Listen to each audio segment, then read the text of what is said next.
The train hummed steadily as it cut through the misty morning, but within its opulent carriages, a silent storm was brewing.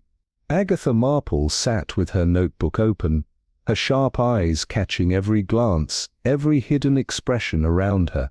She had long since learned that behind every smile there was a secret, some more dangerous than others. As the Eiffel Tower faded into the distance, she couldn't help but wonder who here was hiding the truth, and who was already planning their next deception. In a world where every person had a story to tell, one thing was certain: Agatha's next case was already unfolding, and it was going to change everything. The district of Montmartre in Paris shimmered beneath the hazy golden light of the afternoon sun, casting an ethereal glow across the cobblestones, as if the very streets had been dipped in liquid gold.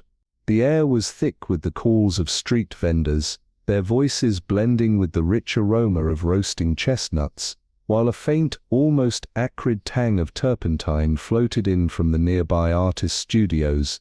The rhythmic clatter of passing horse-drawn carriages mingled with the symphony of street performers, their music drifting from the bustling café terraces that lined the streets, each moment alive with movement and laughter.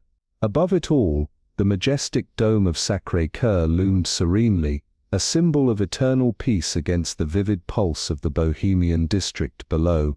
To most, Montmartre was a haven of artistic freedom, a sanctuary where reckless abandon and unrestrained creativity flourished in every corner. But for Agatha Marple, it was something far more intriguing, a place brimming with contradictions, a canvas framed by gilded beauty but speckled with darker shades beneath. Dressed in a simple grey coat and modest hat, her figure blended effortlessly into the crowd, moving through the streets with the deliberate pace of someone who had no pressing appointment but everything to observe. Her hands were full, one clutching a well-worn guidebook to Paris, the other holding a small leather notebook where she jotted down her thoughts, occasionally pausing to make careful notes. To an outsider, she might have appeared just another ordinary Englishwoman caught in the romance of Paris. But Agatha's calm blue eyes were sharp, absorbing every subtle shift of expression, every fleeting interaction, every unspoken story unfolding around her. Her mind was always at work, piecing together the puzzle of human behavior, as her gaze moved effortlessly from one face to the next. That afternoon, Agatha's destination was the Bellamont Gallery, a modest but respectable venue tucked between a pizzeria and a tobacconist. The gallery was hosting an exhibition featuring the works of up-and-coming artists, a perfect setting for mingling with the city's creative elite. Inside, the air was thick with the mingling smells of oil paint, expensive perfumes, and the faint musk of freshly pressed clothing. The gallery was filled with an eclectic mix of people, each one more eager to be seen than to appreciate the art itself. Agatha surveyed the room with the careful scrutiny of an experienced observer, her eyes scanning the crowd like a birdwatcher cataloguing a new species. There was the over-enthusiastic art critic, his cigarette flaring dramatically as he spoke, oblivious to the smoke curling around his fingers. Nearby, a nervous young painter hovered near his latest work, his posture tense, almost as though he feared the painting itself might betray him.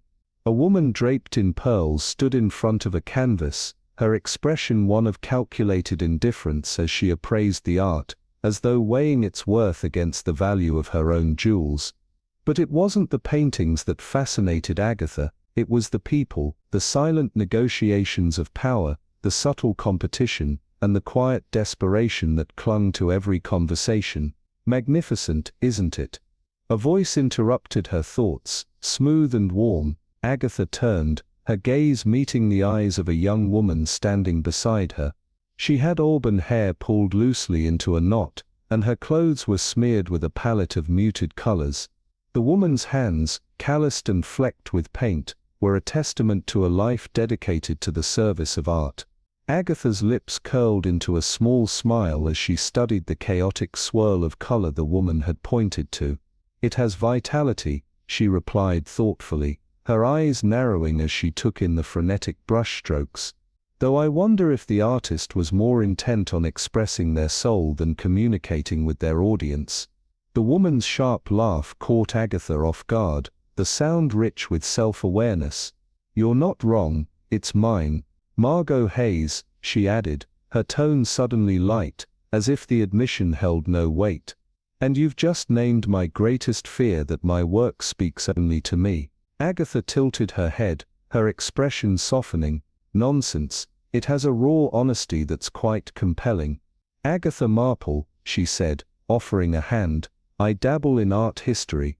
The two women chatted briefly, but Agatha's keen mind was already at work, subtly steering the conversation to learn more about Margot's circumstances. It didn't take long to discern the young painter's struggles. Her ambition was palpable, her desire for recognition undeniable, yet Agatha also sensed an undercurrent of desperation, an artist striving to find her place in a city teeming with competition, where talent alone often wasn't enough.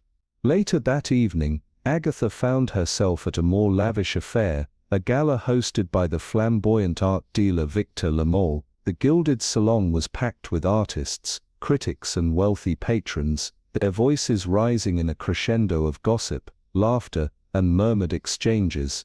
Agatha moved through the crowd like a wisp of smoke, her presence barely noticed as she overheard fragments of conversation that seemed to hold more meaning than the jovial chatter suggested.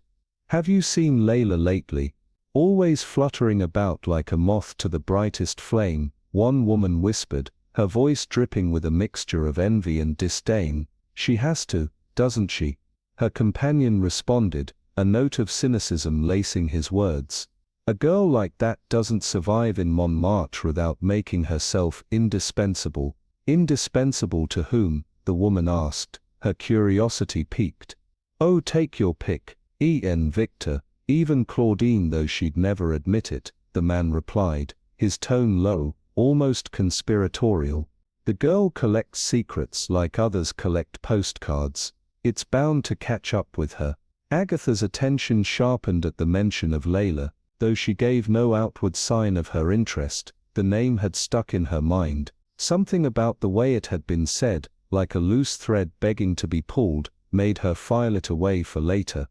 The following morning, as the distant bells of a church tolled softly in the early hours, Agatha sat at a small cafe terrace, savoring a cup of tea and reviewing her notes. The weight of the previous day's events hung in the air, but it was a commotion down the street that drew her attention.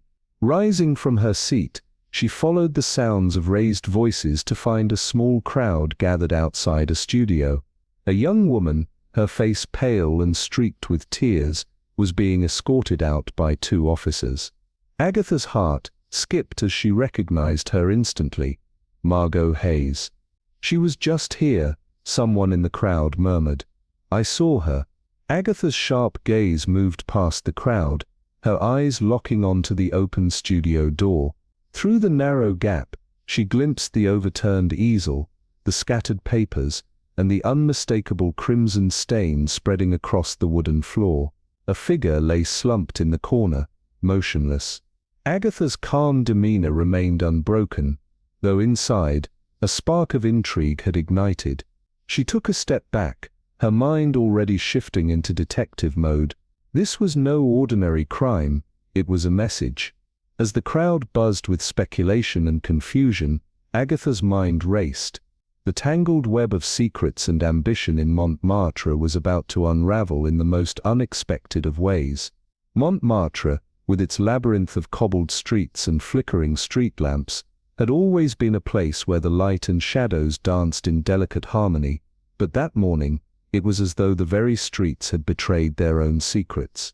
At the heart of the district's vibrant chaos lay the stark, unsettling silence of a dead woman, and a young artist whose life had just been upended.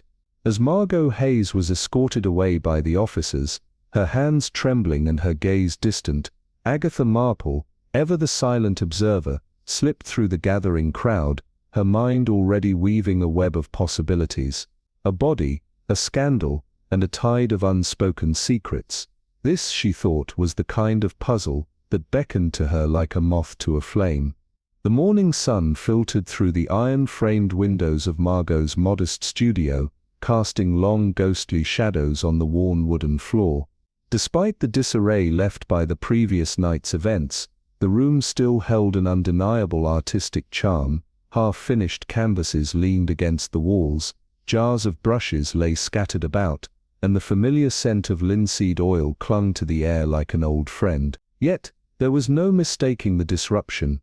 The police had arrived, their heavy boots and stern expressions shattering the tranquility of the once serene space. Agatha entered with the quiet grace of someone who had long learned how to blend into the background, clutching her guidebook and notebook, her face the perfect mask of curiosity. She had informed the officers at the door that she was simply an art historian, fascinated by Montmartre's rich artistic history, a claim they had accepted without question, seeing her as nothing more than a harmless grey-haired Englishwoman, with a penchant for asking too many questions. Inside, Agatha's sharp gaze moved across the room in a swift, practiced motion that could have been mistaken for absent-mindedness, but every detail was carefully catalogued in her mind.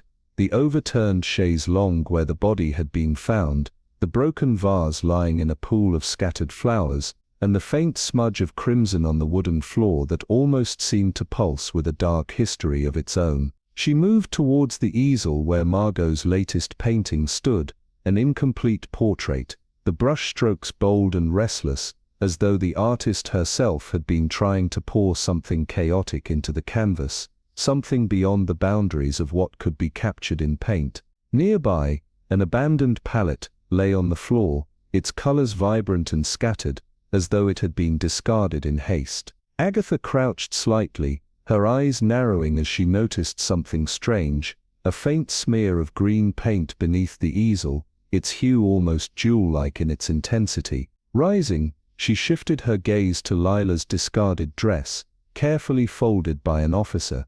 A streak of pale pink paint marred the fabric, an odd detail that caught Agatha's attention. The green smear on the floor didn't match the pink on the dress, and neither color appeared on the palette Margot had been using. It was a discrepancy that lingered in her mind, pulling at her like a thread that needed to be unraveled.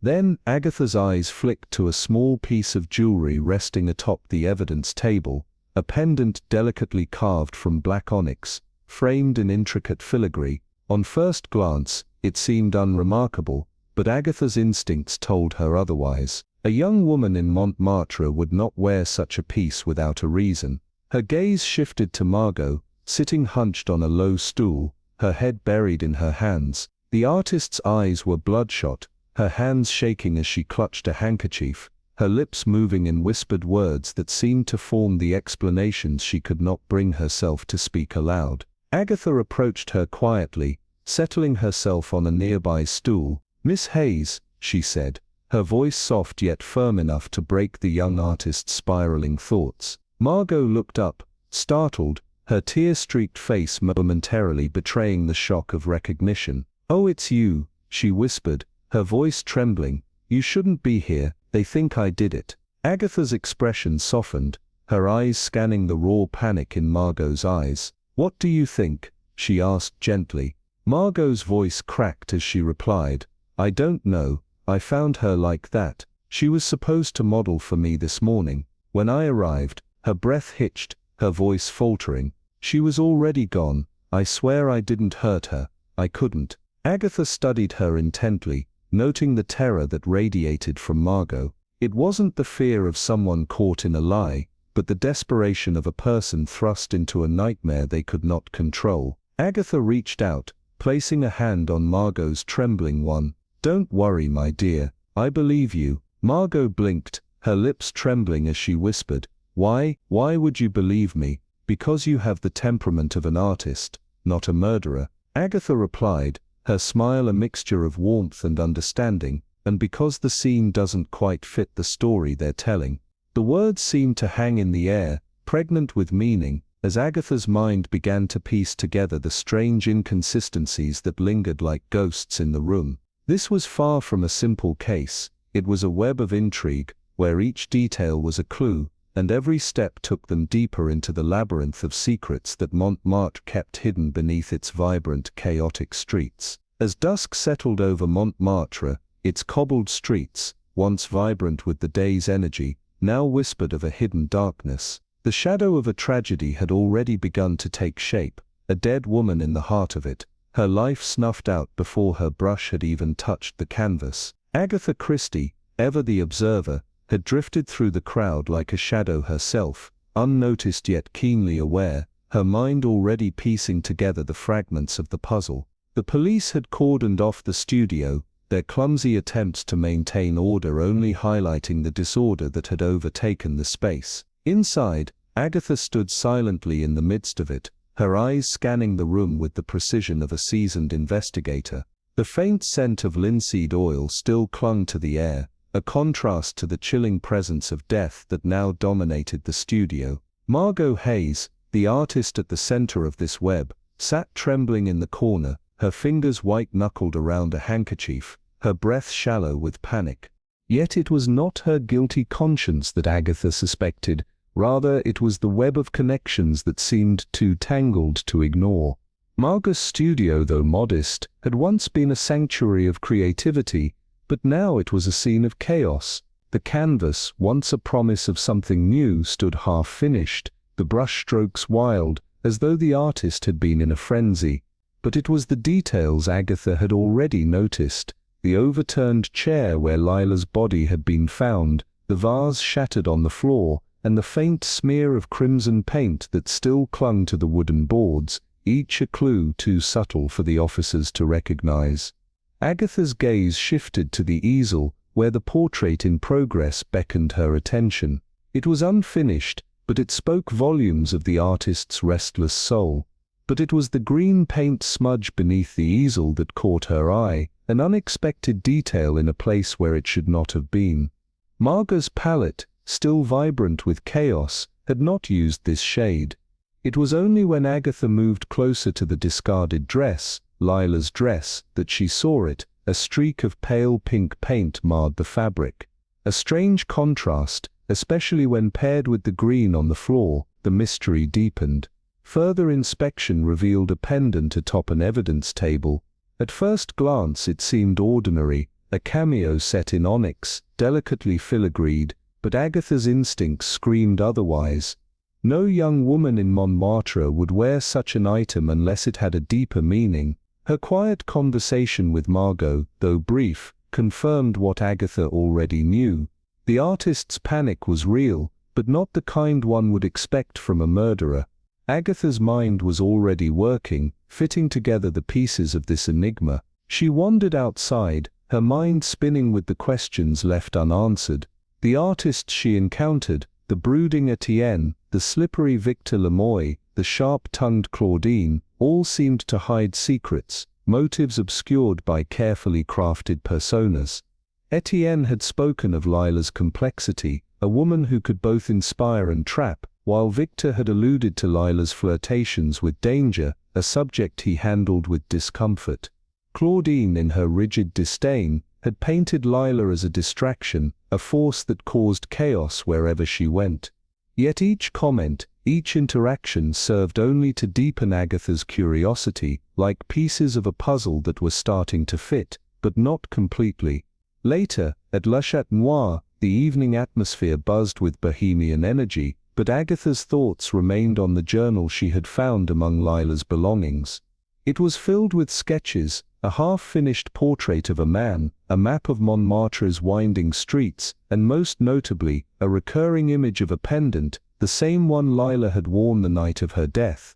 It was as if Lila had known something, or someone, and had left behind a trail for someone to follow.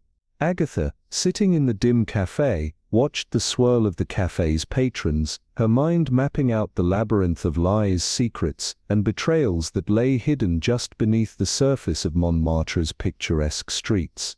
She smiled faintly, the thrill of the chase taking hold. The game, she knew, had only just begun. As the lifeless body of Lila was discovered, Agatha sat silently at her desk, the rhythmic tapping of her pencil echoing in the quiet room as her mind churned, piecing together the puzzle that had begun to take shape. The pendant that had been found around Lila's neck was no mere piece of jewelry, it was a symbol, a key to a hidden world, one that Lila had unknowingly become entangled in. Agatha's eyes skimmed the sketches scattered across the table, each one more cryptic than the last, revealing glimpses of clandestine meetings in the shadowy corners of Montmartre, places where secrets were exchanged, lives were bartered, and danger lurked around every corner. The next day, Agatha stood before the police, her calm, methodical voice carrying weight as she presented her theory, linking the sketches, the pendant, and Lila's mysterious death. This pendant, Agatha said, her gaze unwavering, isn't just a trinket, it's a marker, perhaps identifying individuals involved in the smuggling of stolen art. These sketches, these are the places Lila frequented, the very locations where such dealings took place. The inspector, a stout man with a waxed mustache, leaned back in his chair, skepticism evident in his posture. "Madame Marple," he said, his voice dripping with condescension, "your observations are intriguing, but hardly substantial. These sketches could be nothing more than idle doodles, and as for the pendant, well, it's not uncommon for a young woman to wear jewelry." Agatha's lips curved into the faintest smile, a look of quiet confidence as she responded, "Of course, Inspector, I wouldn't expect you to act on mere conjecture, but I suggest you examine the pendant more closely. You might find something you've missed, perhaps a hidden compartment, or an engraving." The inspector waved her off with a dismissive laugh. "You've been reading too many novels, madame. Leave the detective work to the professionals." With a nod, Agatha stood, adjusting her gloves with precise movements, her expression one of quiet determination. "As you wish, Inspector, but remember, even the most unassuming objects can hide the most remarkable secrets." Undeterred by his dismissal, Agatha continued her investigation on her own, following the lead in Lila's journal. One sketch in particular, a rusted iron gate adorned with roses, led her to La Noire, a cabaret renowned for its smoky atmosphere and its discreet clientele. As Agatha stepped inside, the dim lighting and velvet drapes created an air of mystery, the faint strains of a sultry tune playing from the small stage. She sat unobtrusively in a corner, her eyes scanning the room, and soon her attention was drawn to a table where Victor Lamont, a suave art dealer, sat across from a man whose sharp features matched one of the sketches in Lila's journal. They conversed in hushed tones, their faces veiled in secrecy. Agatha's sharp eyes caught the glint of a pendant identical to the one Lila had worn. As she left the cabaret, a sudden, unsettling feeling crept over her, a sense of being watched. She moved quickly through the twisting streets, yet the feeling remained, like an unseen presence trailing her every step. She slipped into an alley, blending into the shadows, waiting. Moments later, a figure appeared, a young man, his wiry build evident beneath his coat. His eyes darted nervously, and as he neared her, Agatha spoke, her voice calm and precise. "Can I help you, monsieur?" Startled, the man stumbled over his words, his thick French accent betraying his nervousness. "I was just following," he stammered. Agatha's tone shifted, faintly amused as she replied, "A word of advice, young man, if you're going to shadow someone, try to be more subtle. Now, who sent you?" The man hesitated, before bolting into the night, his footsteps echoing in the empty alley. Agatha allowed him to flee, knowing she had uncovered the truth. Someone was watching her, which meant she was on the right track. Later that night, in the privacy of her room, Agatha turned the pendant over in her hands, her fingers brushing against its intricate filigree.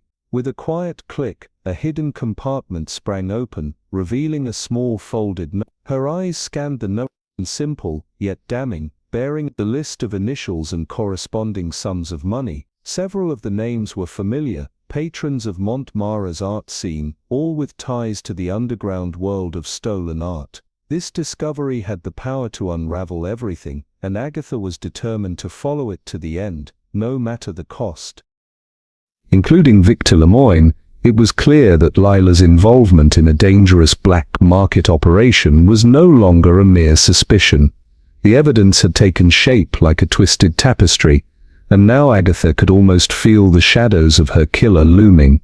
Her lips curled into a faint, knowing smile as the pieces of the puzzle slowly clicked into place, yet the full picture still evaded her grasp. Extinguishing the lamp, Agatha's mind raced, planning her next move. The labyrinth of Montmartre's secrets was unwinding, one thread at a time, and Agatha Marple had no intention of allowing it to remain tangled for long. The studio stood still in the silence, save for the occasional creak of wooden floorboards under Agatha's well-worn shoes. The scent of turpentine clung to the air, mingling with the faint metallic tang of dried blood, a grim reminder of the violence that had transpired here. Margot Hayes, pale and trembling, had reluctantly given Agatha access to the studio, after being dismissed as nothing more than an interfering tourist by the brusque inspector. But Agatha's sharp eyes missed nothing as she moved through the room with focused determination. Her gaze swept across the disheveled space, every minute detail recorded in her mind. She paused by the overturned chair, her fingers brushing the fabric lightly. Though the blood stains had been scrubbed away, a dark undercurrent of violence still hung in the air, as though the room itself had been tainted by the recent tragedy. Her attention was drawn to a battered wooden chest tucked in a corner, its surface marred by years of use. Agatha crouched to open it, revealing a chaotic jumble of paint tubes, brushes, and sketchbooks.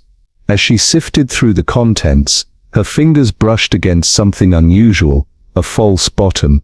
With a deft twist of her wrist, she pried the panel loose, revealing a hidden compartment. Inside lay a bundle of letters, tied with a fraying ribbon. The paper was worn, the ink smudged in places, yet the handwriting remained delicate, precise. Agatha unfolded the first letter and read its contents. "My dearest, you are the light in my dark days, the muse who colors my world. I long for the day we can cast aside these secrets and live openly, without fear." The letter was unsigned, but the sentiments were clear. These were love letters, written by Lila to someone unknown. Agatha's brow furrowed as the implications began to settle in. Who was this lover? And why had Lila gone to such lengths to hide these letters? More importantly, could this secret connection provide a motive for murder? Later that evening, Agatha found herself winding through the narrow streets of Montmartre, the cobblestones slick with a recent rain. Her lid had come from one of Lila's letters, which had mentioned a name that had led her to a small cafe on Rue d'Abbes. The cafe was dimly lit, its few patrons casting furtive glances at one another, each one clearly burdened by a secret too dangerous to reveal. Agatha ordered a modest glass of wine, and took a seat at the back, her eyes scanning the room, alert for any sign of the man she had been led to find. A figure entered, his hat pulled low over his brow, and slipped a folded note to the bartender before vanishing into the night. Agatha's instincts stirred, her pulse quickening. She watched as the bartender glanced at the note, then tucked it into his apron, making no move to acknowledge her. Rising from her seat, Agatha left her wine untouched, and stepped into the cool, quiet night. The streets of Montmartre were eerily subdued in the late hour. Turning down a narrow alley, she heard the faintest echo of footsteps behind her. She slowed her pace, her hand tightening on the handle of her umbrella, the hairs on the back of her neck standing on end. The footsteps quickened, and she spun around just as a figure lunged from the shadows. Their face was obscured by a black scarf, but Agatha's voice rang out, firm and commanding. "Stay back." The figure hesitated for a moment, just long enough for Agatha to thrust the tip of her umbrella into their midsection. The masked assailant stumbled back, cursing in French, before retreating into the darkness. Agatha straightened her coat, her pulse steady despite the near miss. "Amateurs," she muttered under her breath, resuming her walk with a composed air. The next morning, Agatha returned to Margot's studio, determined to dig deeper into the artist's supplies. Among the array of paint tubes and brushes, something caught her eye, a mixture of pigments, too subtle to be a mistake. Agatha's sharp mind buzzed with possibilities. The scene was unraveling, but there were still pieces left to find, and she wouldn't stop until she had uncovered every last secret of Montmartre. As Agatha carefully turned the tube of paint in her hand, the muted olive-green shade inside caught her eye, distinctly different from the vibrant hues that Margot typically employed in her work. It stood out, but not in a way that suggested creativity. No, this was something far more deliberate, a choice made with intention, perhaps even to conceal something. The faintly acrid scent that escaped when she unscrewed the cap made her pause for a moment. The paint didn't merely carry the usual smell of oil and pigment, there was something chemical about it, something that suggested it had been altered, tampered with. The realization hit her swiftly, this wasn't a simple artistic creation. It was a concoction designed to manipulate its consistency, or drying time, a subtle but crucial modification. The memory flashed back to her visit to La Roue Noire, where she had seen that same sickly green smeared across the cuff of Etienne Moreau's jacket, a signature that now echoed in her mind, too significant to ignore. She snapped the cap back onto the tube and slipped it into her handbag, the weight of it pressing against her side as her mind raced. If this paint, mixed with its chemical alteration, was unique to one artist, it could place them at the crime scene. The letters, the pendant, and now this paint, each fragment of evidence was beginning to form a much clearer picture, one that she hadn't anticipated. That night, alone in her modest room, Agatha spread out the pieces of the puzzle before her. The letters pointed toward a secret affair, but the lover's identity was still elusive. The pendant spoke of black market dealings, suggesting a criminal network behind the artistic facade. And now this unique paint, what did it mean? The more she thought about it, the more the possibilities converged on one conclusion. Someone within Margot's artistic circle was involved, someone whose ties were darker than they appeared. Etienne Moreau, the brooding sculptor, whose passion was as destructive as it was artistic, had both the skill and the temperament to create such a mixture. Victor Lemoyne, the charming art dealer with an undeniable knack for manipulation, could have easily moved stolen works through his contacts. And then there was Claudine Dubas, Margot's most fervent rival, whose simmering jealousy of Lila was no secret. Each of them had motives, but which one of them had the courage, or the madness to kill? Agatha's sharp mind connected the threads, but something still didn't sit right. There was a small piece of the puzzle that remained missing, something she couldn't yet put her finger on, but she would find it. Tomorrow she would confront the suspects directly. The truth, she was sure, was within her reach, and she would pull it from the shadows, no matter how deeply it was buried.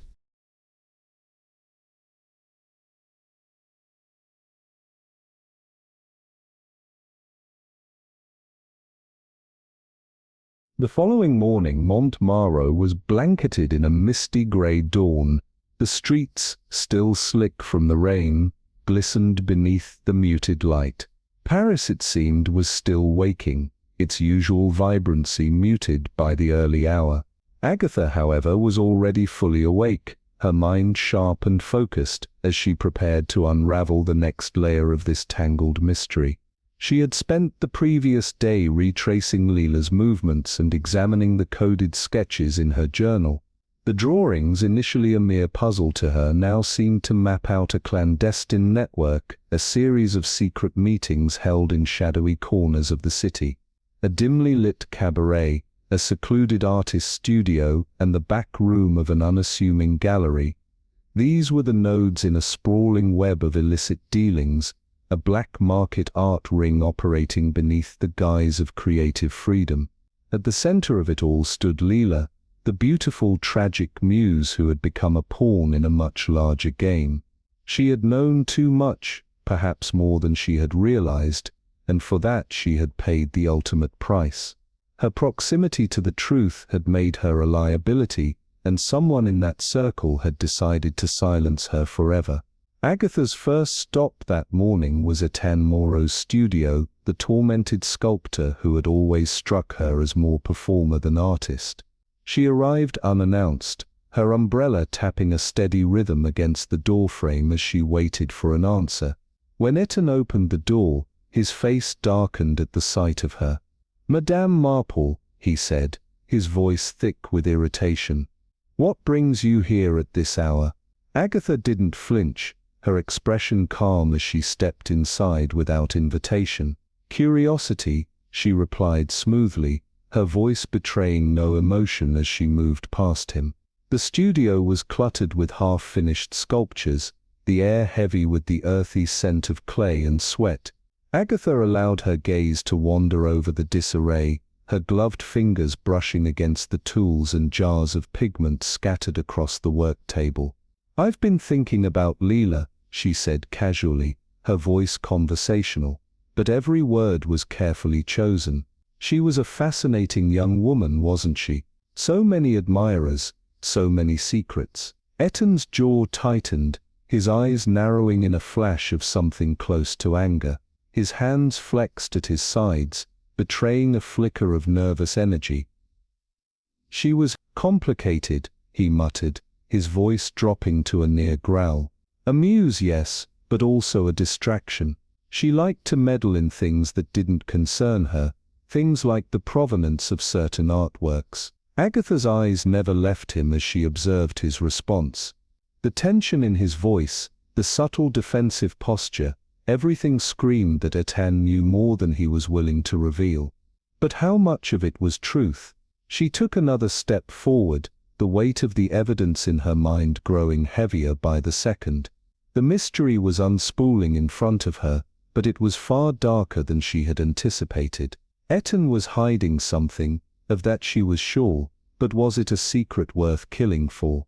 Tomorrow, she would confront the rest, the pieces of the puzzle all pointing in their direction. But the question remained, who had the most to lose, and who was willing to do anything to protect their secrets? As Agatha watched Etienne's face flicker with something almost imperceptible, a fleeting shadow of fear crossing his features, she knew she was closing in. "I don't know what you mean," he muttered, but his voice lacked conviction, and Agatha could sense the tremor of panic beneath his words. "Oh, I think you do," she replied, her voice turning sharper, colder, as she took a step closer, her eyes narrowing with certainty. "You knew about the smuggling operation. You knew Leila was becoming a liability, and either you or someone close to you decided to silence her before she could bring it all crashing down." Etienne's gaze darted to the door, and for a split second he seemed ready to flee. But then, with a slow, deliberate motion, he stepped back, his face a mask of cold indifference. "I suggest you leave, Madame Marple. Now." Agatha tilted her head slightly, her eyes unwavering as she leaned in just enough to make her words felt. "I'll leave when I have what I need," she said calmly, "not before." Later that evening, Agatha found herself once again in the shadowed corners of Le Renoir, the cabaret where so many threads of this twisted mystery had begun to converge. The low hum of music and muffled laughter filled the air, but beneath the surface there was an undeniable tension. The death of Leila had left a mark here, casting a long shadow over the artists and patrons who once adored her. Agatha took her usual seat, her sharp eyes scanning the crowd with practiced precision. It didn't take long for her to spot Victor Lemoyne, the suave art dealer whose interest in Leila had always seemed more possessive than passionate. He was seated at a corner table, a glass of brandy in hand, his expression guarded, betraying none of the anxiety that Agatha knew was brewing beneath the surface. With deliberate calm, she rose from her seat and approached him. "Miss Lemoyne," she said, her voice smooth and authoritative, as she slid into the chair opposite him without waiting for an invitation. "We need to talk." Victor's brow arched in mild surprise, but his smile was faint, humorless. "Madame Marple," he said with feigned warmth, "to what do I owe this unexpected pleasure?" Agatha didn't return his smile. "To Leila," she said, her tone unwavering, and to the truth about her death. Victor's smile faltered for the briefest of moments, and Agatha could see the cracks in his polished exterior. "I don't know what you're talking about," he said, but the tremor in his voice told her otherwise. "Oh, I think you do," she countered, leaning in slightly, her voice icy. "You were the one who introduced her to the black market ring, weren't you? You saw her as an asset, someone who could charm her way into places others couldn't. But when she started asking too many questions, when she became a threat to your operation, you decided to dispose of her." Victor's hand tightened around his glass, his knuckles turning white, but he remained silent, his expression hardening into one of defiance. "This is absurd," he finally spat, his voice tinged with anger. "You have no proof." Agatha's lips curved into a small knowing smile. "Don't I?" she asked, her voice cool and confident. "The letters she wrote, the pendant she wore, the peculiar paint mixture found in Margot's studio, everything points back to you. You manipulated those around you, used them to cover your tracks. But you made one critical mistake: you underestimated me." Victor's composure finally cracked, his cool facade shattering as he stood abruptly, knocking his chair over in the process. But before he could flee, two officers stepped forward from the shadows, their presence a testament to Agatha's careful planning. As they escorted him out, Agatha allowed herself a brief moment of satisfaction. The web of deceit had been unraveled, and justice, however imperfect, would be served. Later, as Agatha walked through the quiet streets of Montmartre, the weight of the case still heavy on her shoulders, she reflected on the events of the past few days. The district's charm and opulence had concealed its darkness, well, but Agatha knew better than anyone that no secret could remain hidden forever. She paused at a small café terrace, ordering a cup of tea, and opened her notebook. The case was closed, but the questions it raised about human nature, the greed, the jealousy, the fear, lingered in her mind. These were the true culprits, the forces that had driven Victor Lemoyne and others to betray and commit violence. With a faint smile, Agatha sipped her tea, knowing that more mysteries awaited her, more shadows to illuminate, and as always she was ready to oblige. Later, the abandoned gallery on Rue de Marx stood shrouded in darkness, its once grand facade faded and chipped. Dust clung to the forgotten canvases and broken easels scattered across the floor, the faint smell of mildew in the stagnant air. In the center of the room, Agatha stood still, her posture unassuming but her gaze sharp. Every detail of the scene was imprinted in her mind. This gallery, carefully chosen, was remote enough to avoid prying eyes, but central enough to ensure Victor Lemoyne would arrive. The note she had sent him had been vague, yet tantalizing enough to draw him in. Agatha's mind raced as she waited for the final piece of the puzzle to fall into place. The old Belmont Gallery stood shrouded in an oppressive silence, its once vibrant walls now faded with neglect. Dust clung to the air like a thick veil, the remnants of forgotten masterpieces scattered across the floor, abandoned like the secrets they once held. Agatha Marple paced the cavernous space with deliberate grace, every step echoing in the emptiness as her sharp eyes swept over the room. She had chosen this location with precision, remote enough to avoid prying eyes, yet central enough to lure Victor Lemoyne into the web she had meticulously spun. The gallery, with its air of decay, was the perfect backdrop for a confrontation steeped in the bitter truth. She glanced at her pocket watch. 11 p.m, exactly on time. The creak of the heavy door signaled his arrival. Victor, ever the polished figure, entered with the precision of someone who had lived his life controlling every detail. His tailored suit and gleaming shoes disrupted the dust, his every movement calculated, but the unease in his eyes betrayed his calm exterior. "Madame Marple," he greeted, his voice smooth yet trembling at the edges. "Quite the dramatic setting, don't you think? Abandoned galleries, mysterious letters. Are we rehearsing a melodrama?" Agatha's lips curled into a faint smile, her tone crisp but unruffled. I'm not much for theatrics, monsieur, but I do appreciate the irony of solving a crime in a place where so many lies have been sold as truth. His expression tightened, his eyes narrowing. If you have evidence, madame, I suggest you present it. I don't have time for games. Agatha stepped closer, her presence commanding yet calm. Oh, but you've had plenty of time for games, haven't you? The black market dealings, the stolen masterpieces, the manipulations, and then when Lila became too bold, too curious, you made sure she couldn't speak the truth anymore. For a brief moment, a flicker of something crossed Victor's face, fear, guilt, something darker, but it vanished as quickly as it appeared. He forced a smile, though his words betrayed his unease. You have no proof, you're chasing shadows, madame. Agatha's gaze never wavered. The pendant, monsieur, the one Lila wore, a symbol of her involvement in your smuggling ring. The coded sketches in her journal, detailing your meeting places, and the paint mixture found in Margaret's studio, only you could have had access to it. Victor's mask of civility slipped entirely, his voice rising in agitation. Ridiculous. Margaret Hayes was the one forging those paintings.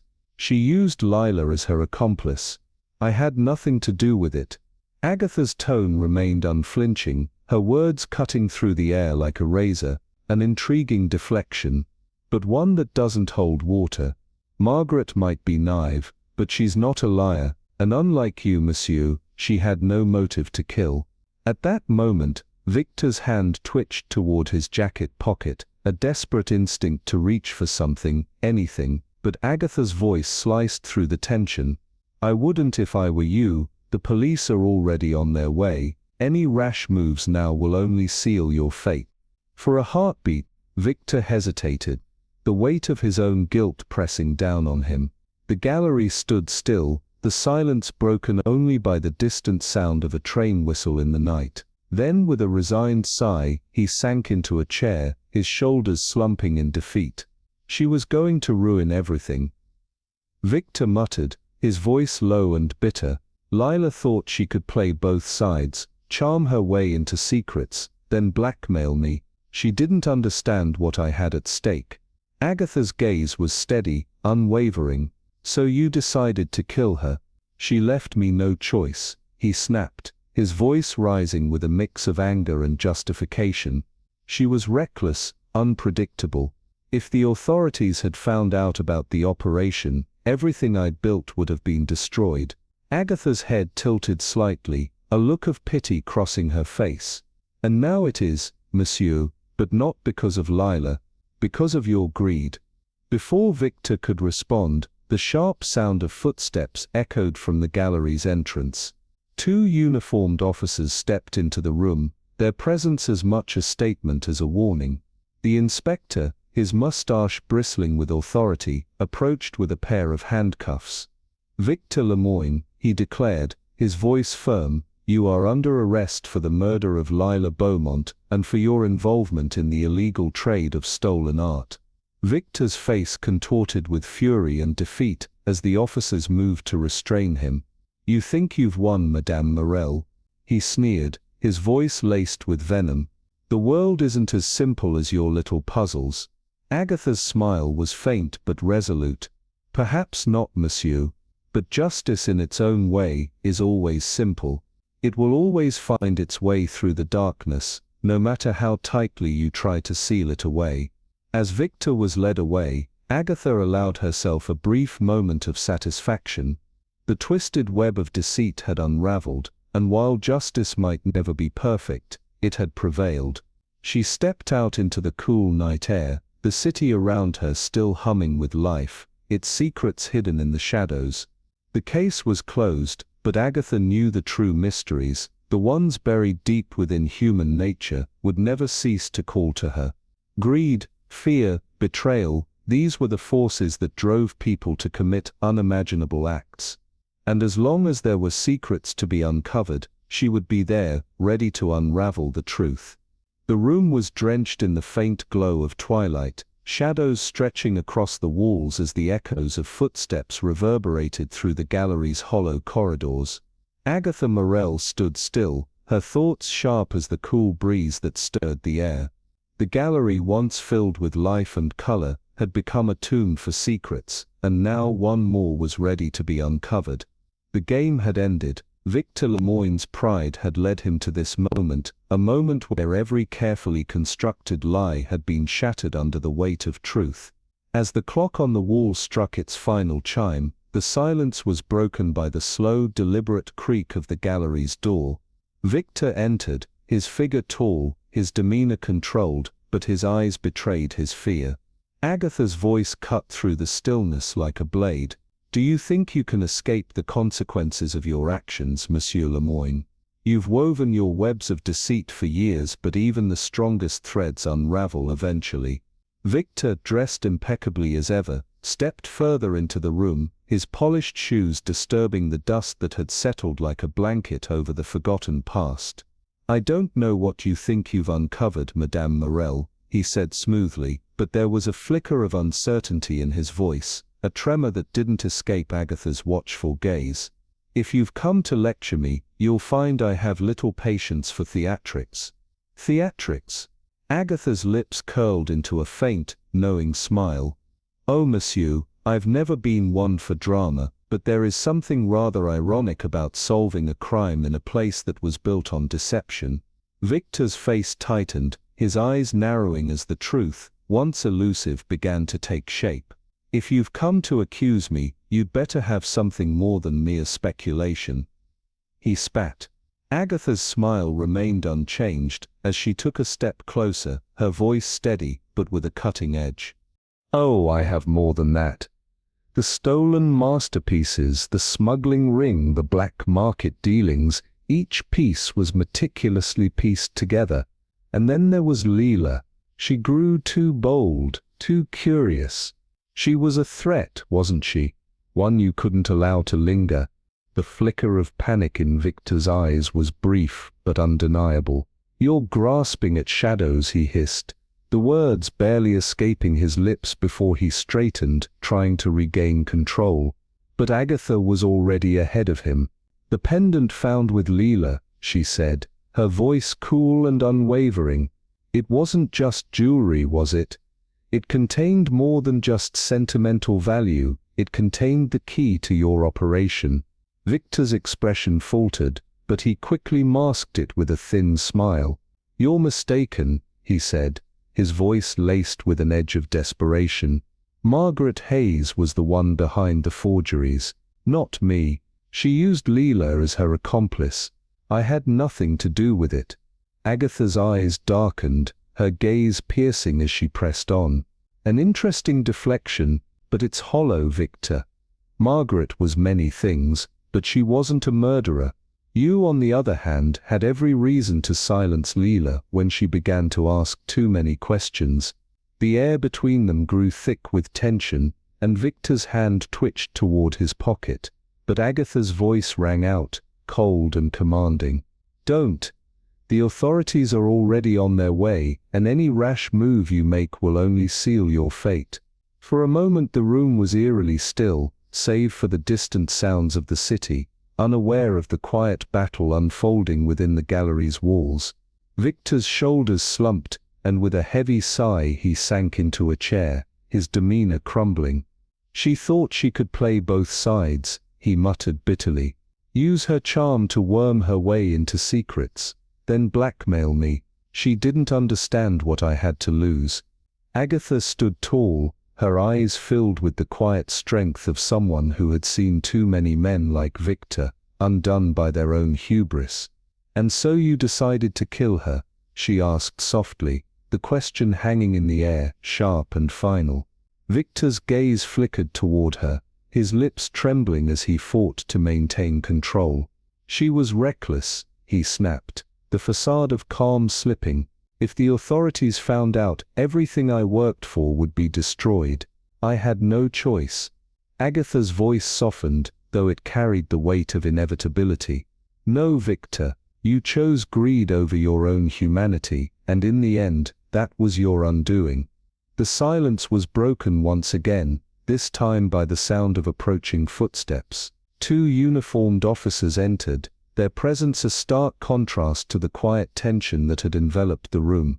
The inspector, his mustache twitching with satisfaction, stepped forward, handcuffs in hand.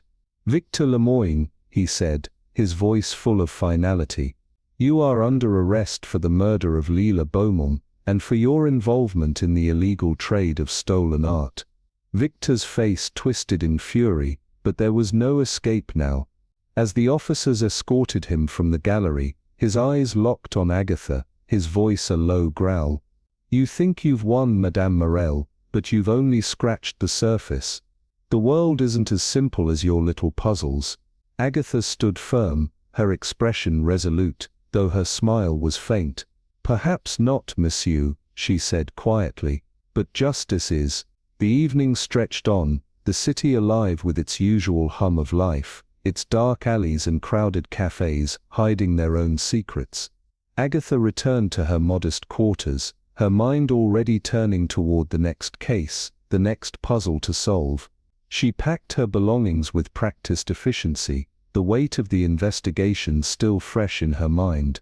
As she sat at her desk, the quiet of the room enveloping her, she picked up her journal, its pages filled with careful notes and reflections. Her pen moved across the paper, a steady rhythm that mirrored the clarity of her thoughts. "Human nature," she wrote, "is a labyrinth of twists and turns, leading us through shadows, driven by greed, fear and jealousy. But there are always moments of light, glimmers of truth amidst the darkness. Montmartre may be a place of contradictions, but it is also a place where the truth will always find its way to the surface." She paused for a moment, her pen hovering over the page before she added with a smile, "Perhaps that is the real art." As the first light of morning touched the edges of the Parisian skyline, Agatha stepped onto the bustling platform of the station, the air thick with the clamor of porters, travelers, and the sounds of the Orient Express waiting on the tracks. Yet, amidst the chaos, Agatha moved with a calm, almost serene grace, her every movement deliberate and measured. She settled into her seat with the same quiet assurance, her gaze drifting toward the window as the city she had just left began to fade into the distance.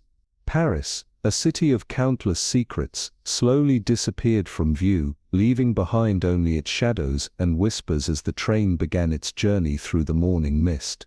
Agatha, never one to be easily distracted, opened a small book she had carried with her, a volume on Impressionist art. Though the cover was closed, her curiosity about the artists of Montmartre lingered, and she found herself turning the pages with a sense of quiet fascination. As she read, her mind wandered back to the labyrinthine streets of Montmartre, to the faces of the artists and the enigmatic figures she had encountered. There was one thought she had penned in her journal that now resurfaced in her mind. In every masterpiece, there is a shadow, a reminder that light and darkness coexist, inseparable and eternal. Agatha closed the book for a moment, allowing the thought to settle in her mind, feeling its weight as she gazed out the window. The rhythmic hum of the train, gentle yet constant, echoed in the luxurious compartment as the steel rails of the Orient Express guided her toward new unknowns, new mysteries to uncover. The train rattled softly along the tracks, and beyond the lace-curtained window, the Parisian countryside stretched out like a living painting, golden fields unfolding in delicate harmony with clusters of trees, their leaves glistening under the soft embrace of the morning sun. Agatha sat in quiet contemplation, her small leather notebook balanced delicately on her lap. Her silver mechanical pencil hovered above the crisp ivory pages, poised to capture the faces that had populated her recent investigations. Agatha had always been a meticulous observer of people, her sharp mind attuned to the smallest details, a skill she had cultivated over years of solving mysteries. The faces she had encountered in Montmartre now began to take shape on the page, each line purposeful and precise.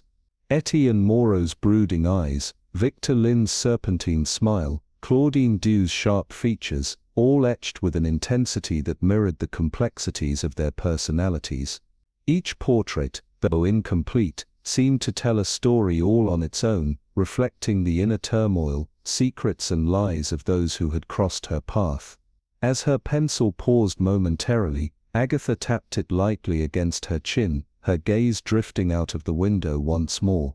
In the distance, the iconic iron spire of the Eiffel Tower stood sentinel over the city, its silhouette sharp against the horizon.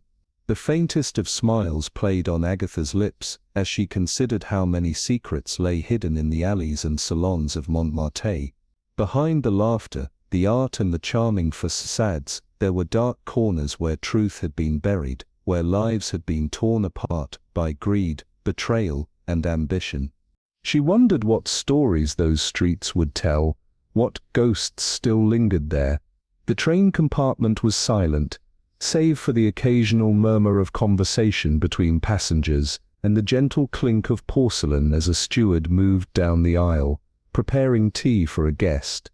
Agatha sipped her own tea, savoring the warmth as it spread through her, offering a brief comfort amidst the ever-turning wheels of her mind. Her thoughts began to drift back to the tangled web of events she had recently unraveled. The mysterious death of Lila Beaumont, the young muse caught between ambition and vulnerability, and the betrayal of Victor Lemoyne, whose greed had finally caught up with him. In that moment, Agatha couldn't help but feel a flicker of sympathy for Victor. Men like him, she mused, often started with small misdeeds, seemingly inconsequential, but as time wore on, they found themselves trapped in webs of their own creation, with no way out. Agatha returned her focus to her notebook, adding a delicate curve to Margot Ha's portrait, a reminder of the young artist's resilience. Margot had endured a storm of her own, but she had come through it stronger, more determined. There was a quiet strength in her expression now, a sense of someone who had weathered the worst but had refused to be broken by it. Agatha found herself admiring the subtle way the young artist had reinvented herself, finding solace in her art even as the shadows of the past loomed over her. Her mind continued to wander, moving between the unresolved mysteries of Montmartre and the new enigmas that the future would surely bring. Though her time in Paris had ended, the scent of mystery still lingered in the air, like a distant perfume, calling her back. The faint rustling of papers filled the silence as Agatha turned the page in her notebook, preparing for the next chapter in her quiet, unpredictable life. She knew, deep down, that the secrets of Montmartre were not yet fully revealed. Another mystery, another truth waiting to be uncovered, was just beyond the horizon, and Agatha Marple would be ready for it. One day, Margaret's paintings would hang in grand galleries, far surpassing the modest exhibitions of Montmartre. Agatha smiled quietly to herself as she made the final note beside Margot's portrait. Courage in the face of adversity is often found in the most unassuming souls. Her pencil hovered over the page for a moment longer, capturing the delicate curve of Margot's smile, the quiet strength in her eyes. The rhythmic hum of the train provided a constant backdrop to her work, but the peace in the compartment was soon broken by a soft click as the door slid open. A well-dressed man stepped inside, a figure of understated wealth and impeccable grooming. He was tall, his tailored suit sharp and precise, exuding the quiet confidence of someone accustomed to the finer things in life.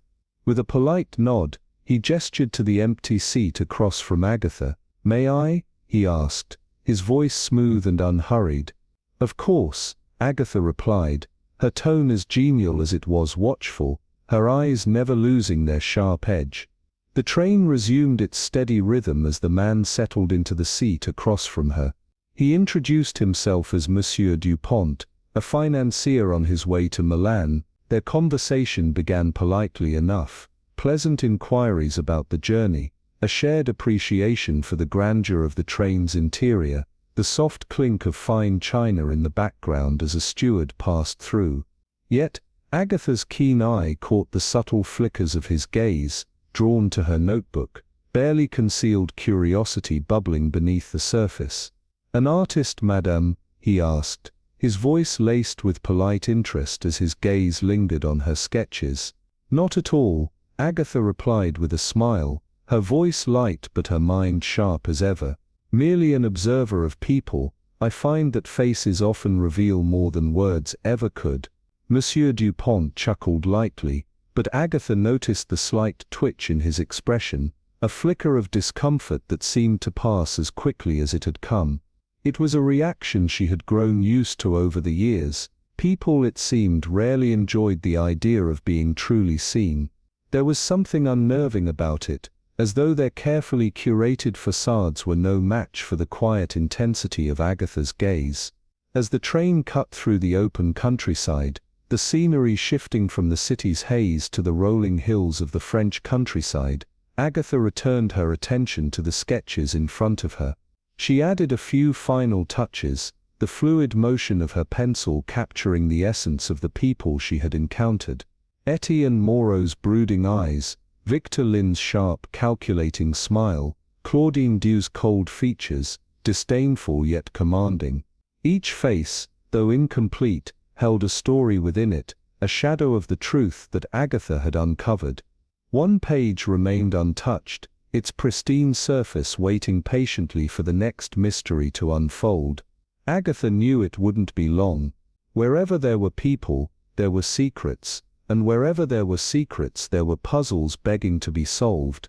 The world, Agatha often mused, was a vast and intricate tapestry woven with threads of greed, love, jealousy and fear, each one intertwining to create patterns both beautiful and tragic. Her thoughts were momentarily interrupted by the conductor's voice announcing the next station, breaking the spell of her musings. Agatha closed her notebook with a soft, deliberate motion and slipped it back into her bag, her movements slow and unhurried, as though time itself bent to her will. The city of light may have faded from view, but its mysteries, its unspoken truths, lingered in her mind, vivid and alive, as tangible as the sketches she had drawn. As the train slowed to a stop, Agatha adjusted her hat, smoothing the gloves on her hands with the quiet precision that was her trademark. Her sharp mind was already turning over the possibilities that lay ahead.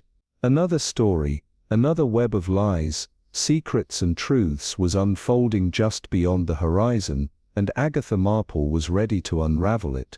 With a serene smile, she stepped off the train, her eyes scanning the world ahead, ever watchful, ever alert, knowing that wherever there were shadows there would always be light, and a mystery waiting to be solved.